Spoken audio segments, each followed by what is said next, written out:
करते हैं सब लोग अच्छे होंगे।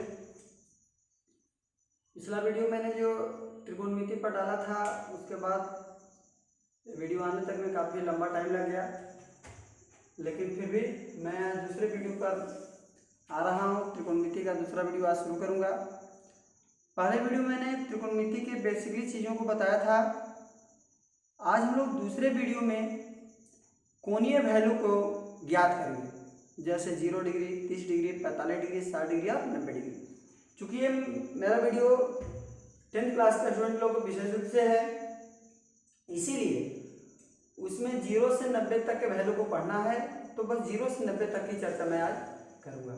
ठीक है, तो उसी को स्टार्ट करता हूँ। सबसे पहले मैं 0 डिग्री और 90 डिग्री के वैल्यू को ज्ञात करने के लिए बताता हूँ। त्रिकोणमिति में मैंने पहले ही बताया था कि त्रिकोणमिति क्या है, तो त्रिभुज 3 कोणों और 3 भुजाओं के संबंधों का अध्ययन करता है। ठीक है, यानी कि त्रिभुज पर तो श्योर है कि एक त्रिभुज का होना जरूरी है, और भी कौन त्रिभुज? समकोण त्रिभुज। तो एक समकोण त्रिभुज हम लोग बनाते हैं।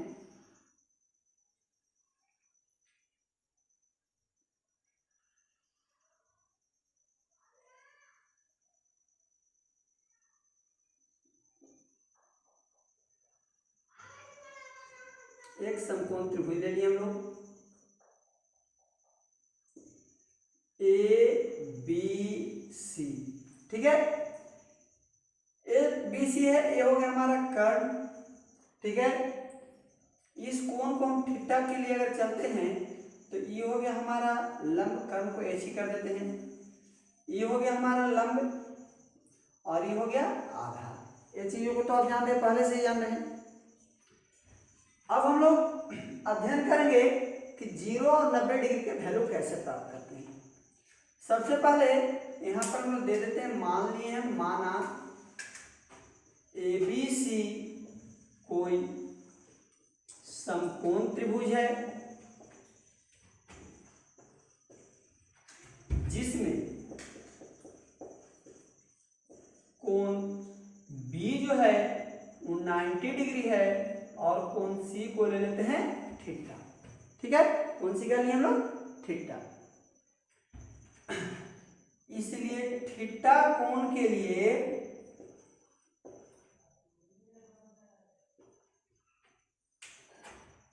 ए बी लंब हो जाएगा, यानी कि पी बी सी आधार हो जाएगा, यानी कि बी, और ए सी कर्ण हो जाएगा, यानी कि एच। ठीक है, इतना तो आप लोग जानते हैं। अब चलते हैं 0 डिग्री के लिए। पहले चलते हैं, जब थीटा 0 डिग्री हो, थीटा कितना हो? 0। ध्यान दीजिए, थीटा कितना डिग्री? 0। 0 मतलब क्या? कुछ भी नहीं।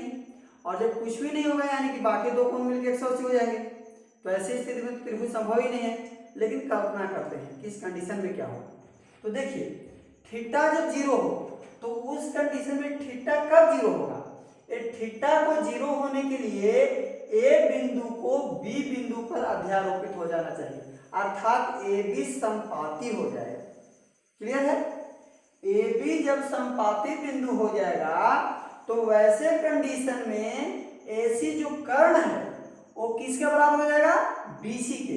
क्लियर? देखिए यहाँ ए बिंदु बी पर आ जाए, यानी कि जितना दूरी बीसी उतना ही दूरी एसी हो जाएगा। और क्या बनेगा? तो जब ए बिंदु बी पर आ जाएगा यानी कि ए बी शून्य हो गया। ठीक है, यानी कि जब थीटा 0 हो, जब थीटा 0 डिग्री हो तब क्या कंडीशन बनेगा? तो तब कंडीशन बनेगा AC बराबर हो जाएगा BC के, और AB क्या होगा? तो AB हो जाएगा 0। अब ऐसा कंडीशन में क्या होगा? तो साइन 0 डिग्री का वैल्यू निकालिए।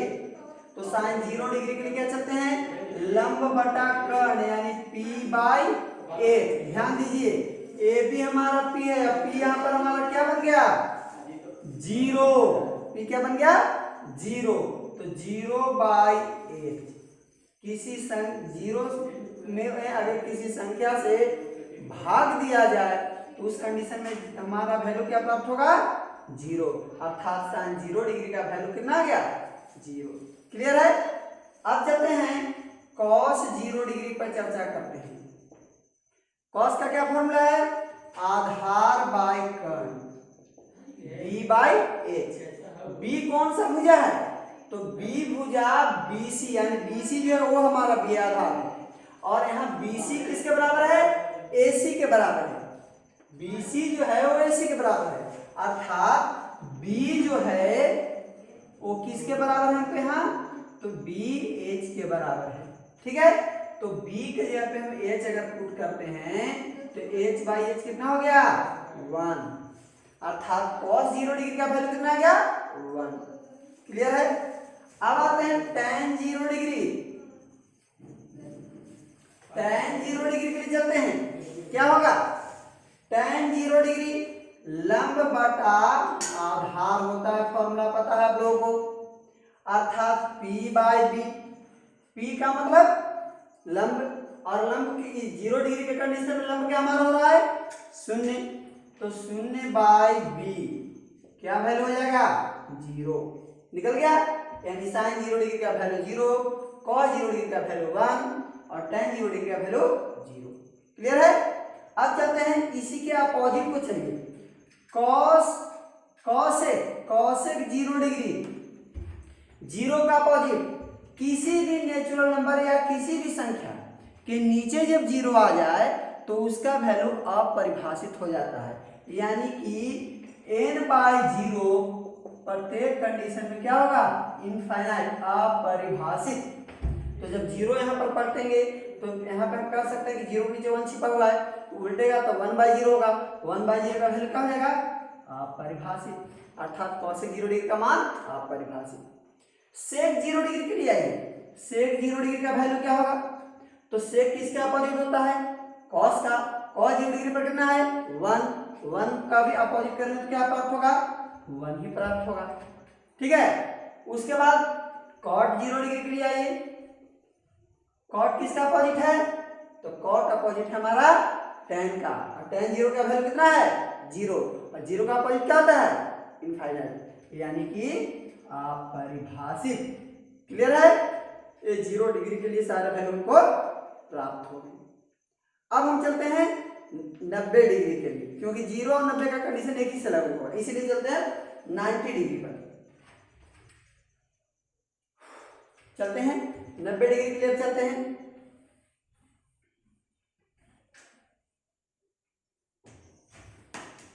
देखिए जब थीटा का मान जो है वो 90 डिग्री के बराबर हो जाए, थीटा कितने के बराबर हो जाए, 90 डिग्री के बराबर। आइए 90 कब होगा, ये थीटा 90 बनेगा, कैसे बनेगा, 90 तो यहाँ है, तो ये क्या होगा, देखिए 90 कैसे बनेगा, ज्यों ज्यों ये वैल्यू ऊपर की ओर बढ़ेगा, खींचते जाएंगे ऐसे, जैसे मान लीजिए कि ये सीढ़ी लगा हुआ है किसी दीवार के साथ, अब अगर हम सीढ़ी को ऊपर खिसकाएंगे और ऊपर उठाते जाएंगे दीवार के साथ और ऊपर बढ़ाएंगे तो क्या होगा, ये वैल्यू घटेगा, और जैसे जैसे बढ़ेगा इसका जो ये वैल्यू होगा, ये थीटा का वैल्यू क्या होगा, बढ़ते जाएगा, बढ़ते जाएगा। और एक समय कंडीशन मानिए तो एकदम बढ़ाते बढ़ाते एकदम इसके साथ सटा देंगे जब इस वैल्यू को, तो बिल्कुल जैसे दीवार खड़ा है वैसे ही हमारा सीढ़ी भी खड़ा हो जाएगा। दीवार कितना डिग्री पर है, 90 डिग्री पर, सीढ़ी भी क्या डिग्री पे आ जाएगा, 90 डिग्री पर। बिल्कुल वही कंडीशन यहाँ पर आ रहा है, देखिए ध्यान दीजिए, इसको खींचते जाएंगे, ज्यों-ज्यों इसको ऊपर बढ़ाएंगे ये वैल्यू जो है सबको घटते घटते घटते घटते घटते एक बार कहाँ पर आ जाएगा, बी पर, यानी कि ऐसा कंडीशन मिलेगा। देखिए इसको ऐसे घटाते जाते हैं इस हिसाब से, ऐसे एक कंडीशन होगा, ऐसे यहां से आएगा। ठीक है, ये कंडीशन आ गया कि एक बार ऐसा बनेगा कि सी बिंदु बी पर आ जाएगा, जैसे ही सी बिंदु पर बी पर आ जाएगा, जैसे ए बी लंबवत है वैसे ही ए सी भी लंबवत हो जाएगा। क्लियर है। यानी कि जब थीटा 90 डिग्री बनेगा तो ए बी जो है वो किसके बराबर हो जाएगा, ए सी के, अर्थात P बराबर हो जाएगा H की। क्लियर है। और क्या होगा, तो E चूंकि C बिंदु B पर आ गया यानी BC का काम खत्म, अर्थात BC क्या बन गया, तो BC हो गया 0। खत्म हो गया इधर काम। अब आइए तो मान निकाल लेते हैं। साइन 90 डिग्री कितना होगा, लंब बटा कर्ण। लंब पी, पी किसके बराबर है, एच के, तो एच बाई एच हो गया, कट के कितना वैल्यू हो गया 1। साइन 90 डिग्री का मान 1। क्लियर है। अब चलते हैं कॉस के लिए। कॉस 90 डिग्री, बोलिए आधार बटा कर्ण। अब आधार BC है, BC यहां पर हमारा क्या बन गया 0, तो BC जब 0 बन गया यानी B हमारा 0 हो गया। 0 के नीचे कुछ भी तो क्या मान 0। tan 0 डिग्री, tan 90 डिग्री का वैल्यू क्या होगा P बाई B। P कितना, P है इसके बराबर। अब B कितना 0, किसी संख्या के नीचे 0 क्या होगा अपरिभाषित। ठीक है, ये हमारा आ गया, प्राप्त हो गया मान किसका 90 डिग्री के लिए। जस्ट इसी का अपोजिट कर लीजिए, यानी कि cos 90 डिग्री का मान, तो साइन का अपोजिट, साइन 90 1 है तो cos 90 कितना हो जाएगा, ये भी 1 होगा। सेक cos का अपोजिट सेक 90 डिग्री, सेक 90 डिग्री क्या होगा cos का अपोजिट, और 0 का अपोजिट क्या होता है अपरिभाषित, यानी कि इनफाइनाइट वैल्यू प्राप्त होगा। उसके बाद cot 90 डिग्री का मान, cot किसका अपोजिट होगा tan का। अब अपरिभाषित का उल्टा 0, एकदम याद रखिएगा, कभी कभी कॉम्पिटिटिव एग्जाम में पूछ देता है कि 0 का अपोजिट क्या होगा, तो 0 का अपोजिट अपरिभाषित, अपरिभाषित का अपोजिट क्या होगा तो 0 हो जाएगा। ठीक है, 0 वैल्यू प्राप्त हो गया। ठीक है, तो ये वैल्यू हमको हो गया 0 और 90 डिग्री के लिए। अब मैं आप लोगों को बता रहा हूं 45 डिग्री के लिए मान कैसे ज्ञात करेंगे।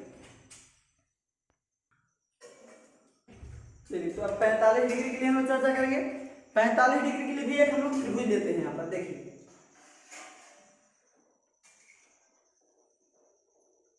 एक समकोण त्रिभुज मैंने बनाया।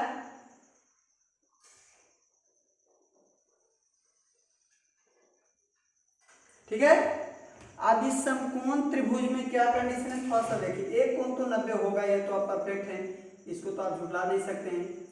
अब चूंकि हमको निकालना कितने डिग्री के लिए है 45 डिग्री के लिए, तो ये दोनों जो न्यून कोण है उसमें से एक कोण तो न्यून कोण को 45 लेना होगा। चलिए इस कोण को हम 45 ले लेते हैं। अब एक चीज आप भी जानते हैं कि त्रिभुज के तीनों कोणों का योग क्या होता है, तो त्रिभुज के तीनों कोणों का योग 180 डिग्री। तो जब ये हो गया 90, ये हो गया 45, कितना होगा 135। तो बाकी जो ये कोण बनेगा वो भी कितने डिग्री का होगा 45 का ही होगा, यानी ये भी हो गया 45 डिग्री। ठीक है, अब ध्यान दीजिए, किसी त्रिभुज के दो कोण समान हो, तो पढ़े होंगे आप लोग कि किसी त्रिभुज के दो कोण समान हो तो उनकी सम्मुख भुजा भी समान होगी। अर्थात ये भुजा जो है BC वो AB भुजा की क्या हो जाएगी बराबर। मान लेते हैं कि वैल्यू हमारा है A और ये भी वैल्यू हो जाएगा कितना A ही होगा। क्लियर है। अब बताइए कैसा त्रिभुज हो गया, तो ये त्रिभुज हमारा हो गया समद्विबाहु समकोण त्रिभुज। ठीक है, यानी कि ABC कैसा त्रिभुज है समद्विबाहु समकोण त्रिभुज, जिसमें B हमारा 90 डिग्री है। क्लियर है। चलिए चलते हैं, मान लेते हैं, माना ABC एक समद्विबाहु समकोण त्रिभुज, समकोण त्रिभुज। ठीक है, अब क्या होगा, तो समद्विबाहु समकोण है जिसमें कोण B बराबर 90 डिग्री है, और क्या, इसलिए कोण A और कोण C जो होगा वो कितने कितने डिग्री का होगा, तो 45 डिग्री का होगा। AB बराबर BC बराबर A है। ठीक है, अब निकाल लेते हैं, इसलिए AC बराबर क्या होगा, तो नियम क्या लगेगा बताइए, पाइथागोरस प्रमेय क्या कहता है? किसी समकोण त्रिभुज में बड़ी भुजा का वर्ग अन्य दो छोटी भुजाओं के वर्गों के योग के बराबर होता है। अर्थात AC बराबर होगा AB square plus BC square, AC square बराबर। तो AC बराबर क्या प्राप्त होगा? Root over A square plus A square, क्या स्क्वायर? 2A स्क्वायर, वर्गमूल कीजिए रूट 2A, प्राप्त हो गया। अब आइए, जब ये प्राप्त हो गया तो वैल्यू प्राप्त कर लेते हैं। साइन 45 डिग्री, बताइए क्या होगा? P by B, sorry P by H। तो P इस कोण, कोई कोण के लिए दोनों तो बराबर ही है हमारा मान। तो P के लिए जब 45 के लिए चलते हैं, लंब हो गया A और कर्ण क्या हो गया? तो रूट 2A प्राप्त हुआ है। काटिए, एक बार कटेगा यानी 1/√2 प्राप्त हो गया। ये कितना का मान निकल गया? तो ये वैल्यू निकल गया हमको साइन 45 का। अब आइए cos 45 डिग्री के लिए क्या होगा? B by A। B क्या है? तो B भी हमारा यही है क्योंकि लंब हो गया, ये आधारी होगा। A बाई H का मान रूट 2A, A से कैंसिल 1/√2 यानी cos 45 का मान भी 1/√2। tan 45 क्या होगा? P by B। P भी है B भी है, A बाई A यानी कट के कितना आ जाएगा? 1 निकल गया 45 का मान। सबका अपोजिट कर लीजिएगा आप लोग अपने से, वो आप लोग अपने से कर लीजिएगा। साइन का अपोजिट हो गया कॉसेक, कॉसेक 45 का मान √2, कॉस का अपोजिट सेक, सेक 45 का मान भी √2, tan का अपोजिट कॉट, कॉट 45 का मान भी होगा। क्लियर है? वो अपने साथ कर लीजिएगा। अब चलते हैं 30 डिग्री और 60 डिग्री के लिए। चलिए इसको मिटाते हैं, खत्म करते हैं इसको।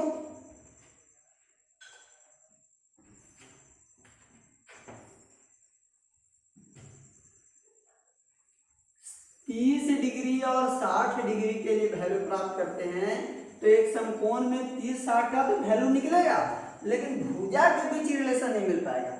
तो हम कुछ दूसरा उपाय सोचते हैं। दूसरा उपाय क्या सोच रहे हैं वो देखिएगा। एक समकोण त्रिभुज हम लोग अपने से लेते हैं। कैसा त्रिभुज? समकोण नहीं, सॉरी, समबाहु त्रिभुज। एक समबाहु त्रिभुज पे चर्चा करते हैं।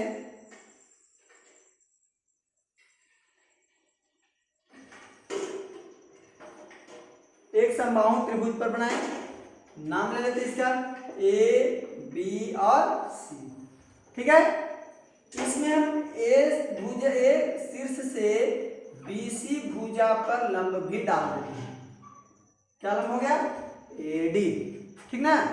ये समबाहु त्रिभुज है और इसकी चूंकि समबाहु त्रिभुज की सभी भुजाएं आपस में बराबर होती है तो सब 2A होगा। 2A ले लिए हैं अपने मन से, 2A लिए हैं। ये कोई जरूरी नहीं कि 2A 2x भी 2y कुछ भी रख सकते हैं, हम 2A लेके चलेंगे। ठीक है? अब आइए यहाँ चलते हैं, इस पर हल करना शुरू करते हैं। समबाहु त्रिभुज है तो स्वाभाविक है कि सब हो जाएगा 60 डिग्री कोण, ये 60 होगा। अब चूंकि यहाँ पर लंब डाले हैं तो 90 बना है, तो 9 6 15 यानी 150, तो बाकी इन्हें कितना बचा? 30 डिग्री, इन्हें भी हो गया 30 डिग्री। ये तो आप लोग स्थिति समझ रहे हैं। अब समबाहु त्रिभुज का भी नियम है कि किसी समबाहु त्रिभुज में किसी शीर्ष से सम्मुख भुजा पर डाला गया लंब उस भुजा को क्या करता है? समद्विभाजित कर देता है। तो स्वाभाविक है ये हमारा कितना हो जाएगा? A हो जाएगा। ठीक है? अब चलिए त्रिभुज ABC में, ABC जो त्रिभुज हम लिए हैं वो कैसा त्रिभुज है? समबाहु त्रिभुज है। कैसा त्रिभुज है? समबाहु त्रिभुज है। ठीक है? जिसमें AB बराबर BC बराबर AC बराबर 2A। ठीक है? AD लंब डाले हैं किस पर? तो AD लंब डाले हैं BC पर, तो इसलिए यहां पर क्या मिला हमको? इसलिए स्थिति बना कि बी डी बराबर डी सी बराबर ए हो। ठीक है ना। अब चलते हैं त्रिभुज एडीसी से। त्रिभुज एडीसी में क्या निकालते हैं, एसी पता है, डीसी पता है, एडी प्राप्त कर लेते हैं। यानी कि एडीसी में डी हमारा यहाँ पर 90 डिग्री जब है, डी का वैल्यू जब 90 हो गया तो क्या कंडीशन बनेगा, कंडीशन ये बनता है हमारा कि AC स्क्वायर बराबर AD square plus DC square. AC का वैल्यू 2A है तो 2A का होल स्क्वायर हो गया, AD नहीं पता है छोड़ दीजिए, DC का वैल्यू है A स्क्वायर, 2 का स्क्वायर 4A स्क्वायर हो जाएगा, माइनस A स्क्वायर बराबर AD बचा, स्क्वायर हट के इस पर से रूट कर देते हैं, 4A स्क्वायर में से A स्क्वायर घटाते हैं 3A स्क्वायर, चूंकि इस पर रूट है तो वर्गमूल निकालेंगे, क्या हम पाएगा, तो इसका वैल्यू आ गया √3a। एडी का वैल्यू प्राप्त हो गया। एडी का वैल्यू जब निकल गया तो अब स्थिति को देखिए, सारे मान अब निकल जाएंगे।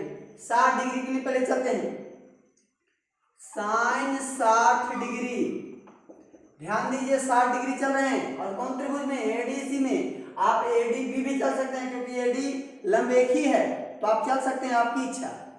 तो हम चले हैं एडीसी में साइन 60 डिग्री के लिए, थीटा यहां पर है, बताइए लंब कौन हो जाएगा, एडी, यानी कि लंब बटा कर्म, कर्म कौन, एसी। एडी का वैल्यू कितना आया, √3 आया है और एसी का वैल्यू कितना, 2a, ए से कटा √3/2, साइन 60 का वैल्यू निकल गया। कॉस 60 डिग्री, बताइए क्या होगा, आधार बटा कर्ण, एडी लंब हो गया तो आधार कौन होगा, डीसी बटा कर्ण, कर्ण कौन, एसी। डीसी का वैल्यू ए है, इसका वैल्यू 2a है, ए से कैंसिल कर लीजिए 1/2, ठीक है। tan 60 डिग्री लंब बटा आधार, लंब कितना, एडी, आधार कितना, डीसी, √3a बटा a, कैंसिल कितना, √3, निकल गया सर। सारा अपोजिट आप निकाल लीजिएगा। कॉसेक 60 डिग्री 2/√3, कॉस 60 डिग्री 2/1 यानी कि 2, कॉट 60 डिग्री √3 का अपोजिट कीजिए 1/√3, प्राप्त हो जाएगा। तो ये सारे मान किससे निकल गए, ये सारे मान निकल गए हैं 60 डिग्री के लिए। अब हम लोग यहीं पर निकाल लेते हैं 30 डिग्री के लिए। देखिए साइन 30 डिग्री के लिए चल जाएंगे, ध्यान दीजिए 60 डिग्री यहाँ है, 30 डिग्री यहाँ है, तो यानी कि इस कोण के लिए चल रहे हैं, तो इस कोण के लिए लंब हमारा कौन हो जाएगा, डीसी। मैंने बताया था उस बार साइन 30 का होता है लंब बटा कर्ण, तो डीसी बटा कर्ण कितना, एसी, तो डीसी का मान ए है और कर्ण का मान 2a है, ए से कैंसिल कीजिए कितना प्राप्त हुआ 1/2, यानी साइन 30 डिग्री का मान 1/2। कॉस 30 डिग्री पर आइए, लंब बटा आधार बटा कर्ण, आधार देखिए ये कोण के लिए लंब वाला डीसी भुजा हो गया तो आधार कौन हो जाएगा, एडी, यानी AD/AC, AD का वैल्यू √3a, AC का वैल्यू कितना है 2a, a से कैंसिल कीजिए √3/2, प्राप्त हो गया। उसके बाद क्या, tan 30 डिग्री, tan 30 डिग्री के लिए आइए, लंब बटा आधार, लंब हमारा यहाँ पर कौन भुजा है, DC भुजा है, आधार कौन भुजा है, AD भुजा है, तो हो जाएगा a बटा √3a, AD √3a ना है 1/√3, निकल गया सब 30 का। सब इसी का अपोजिट कर लेंगे, कॉसेक 30 डिग्री क्या होगा 1/2 प्राप्त उलटिए 2 हो जाएगा। cos 30 डिग्री √3/2 है, उलट के क्या हो जाएगा 2/√3। tan 30 डिग्री 1/√3 है, तो cot 30 डिग्री का मान क्या हो जाएगा √3 हो जाएगा। ठीक है, तो इस तरह हमने 0 degree, 30 degree, 45 degree, 60 degree, 90 degree का मान निकालने के लिए मैंने आप लोगों को क्लियर कर दिया। अब मैं थोड़ा सा ज्यादा नहीं एक तरीका बताता हूं जिससे सारे मानों को आप मुंह जवानी याद रख सकते हैं। उसके लिए सिर्फ आपको करना क्या है, तो सिर्फ आपको 0 से 4 तक गिनती याद रखनी है, सारे मान अपने आप कैलकुलेट हो जाएंगे। क्लियर है? तो ठीक है, इसको पहले आप लोग स्टडी कर लीजिए, फिर मैं आपको बताता हूं।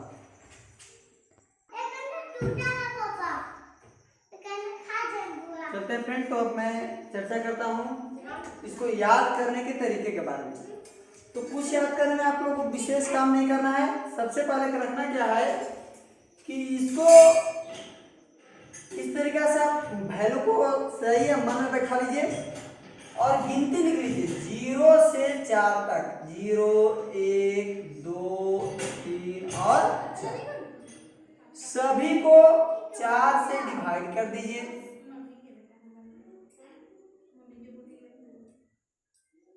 ठीक है, और सभी का वर्गमूल कर दीजिए।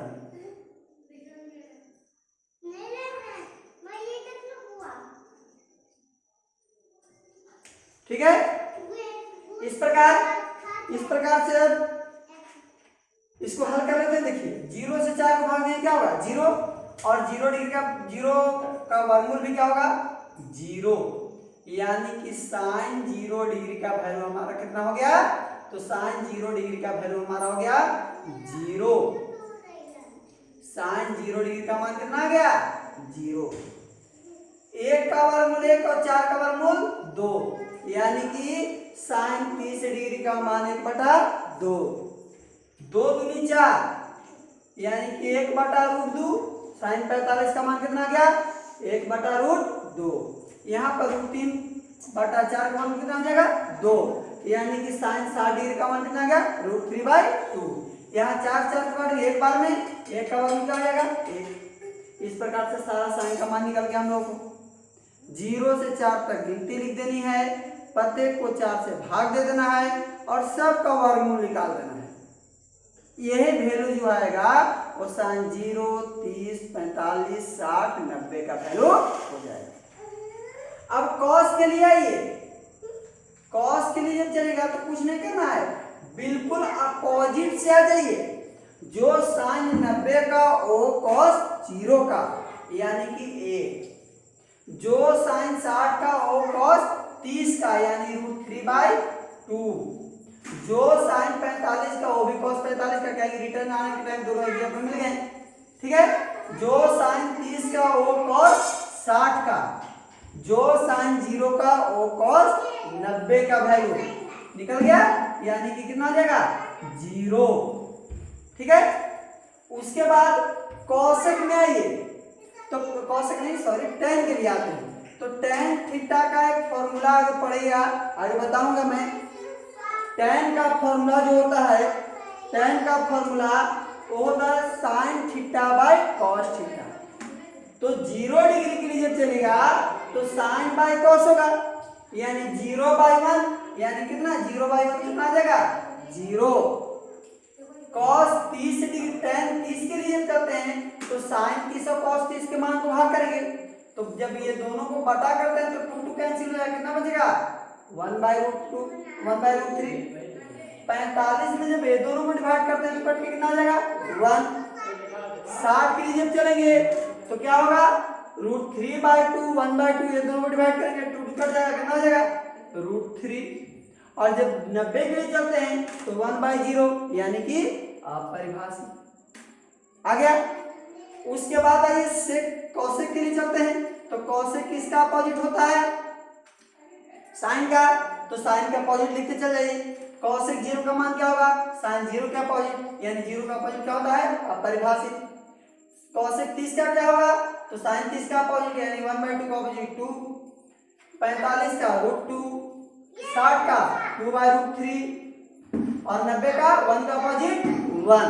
ठीक है, उसके बाद आइए सेक थीटा के लिए चलते हैं। एक इसका अपोजिट होता है कॉस का, तो कॉस का अपोजिट निकालेंगे। कॉस का अपोजिट आइए, 0 का कॉस 0 डिग्री माने 1 का अपोजिट 1। 30 के लिए आइए 1√3/2 का अपोजिट 2/√3, 1/√2 का अपोजिट √2, 1/2 का यहाँ पर 2 हो जाएगा और 0 का अपोजिट क्या हो जाएगा अपरिभाषित।